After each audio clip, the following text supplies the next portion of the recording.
ഉണ്ടാകും എന്ന് പറഞ്ഞ് ചർച്ച നടക്കുന്നത്. കൊല്ലം കൊല്ലം ഇദ്ദേഹം ഒരു നിലമ്പൂർ പാട്ട് നടത്തും.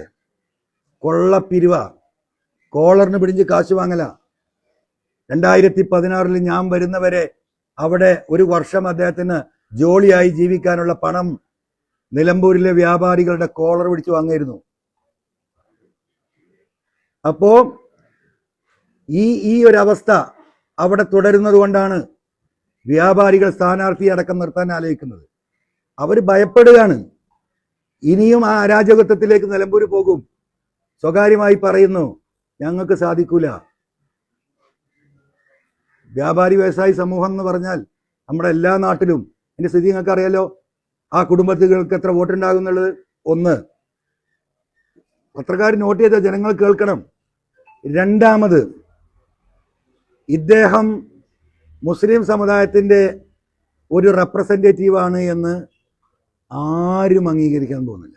21 ലക്ഷത്തോളം സന്തുഷ്ടരായ ഉപഭോക്താക്കളും 2 ലക്ഷത്തോളം തിമിര ശസ്ത്രക്രിയകളും പൂർത്തിയാക്കിയ മലബാറിലെ ഏക കണ്ണാശുപത്രി Al Salama high hospital, hospital road, Perinthalmanna.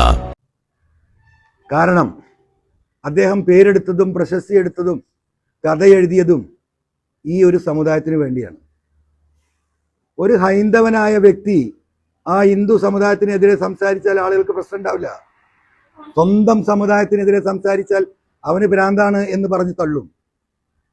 ഒരു ക്രൈസ്തവൻ ക്രിസ്തുവിനെതിരെ സംസാരിച്ചാൽ അവനോട് ആ മതക്കാർക്കുണ്ടാകുന്ന വിരോധം താങ്ങാൻ കഴിയാത്തതാണ്. ഒരു മുസൽമാൻ ഒരു മുസ്ലിം സമുദായത്തിനെതിരെ സംസാരിച്ചാൽ അതാരും വിട്ടുകൊടുക്കാൻ തയ്യാറാവില്ല. ഒരു മതസ്ഥൻ മറ്റൊരു മതത്തെ പറയുമ്പം അവൻ വർഗീയവാദിയാണെന്ന് പറഞ്ഞ് നമ്മൾ തള്ളും. പക്ഷേ ഒരു വിശ്വാസ സംഹിതയെ അതിനകത്ത് നിന്നുകൊണ്ട് ചോദ്യം ചെയ്യുമ്പോൾ ഒരാളും അംഗീകരിച്ചു കൊടുക്കില്ല. അതാണ് ആര്യാടൻ ഷൗക്കത്തിൻ്റെ രണ്ടാമത്തെ ഏറ്റവും വലിയ വിഷയം. ഒറ്റ കാര്യം കൂടി അതിന് ഉദാഹരണമായി ഞാൻ സൂചിപ്പിക്കാം.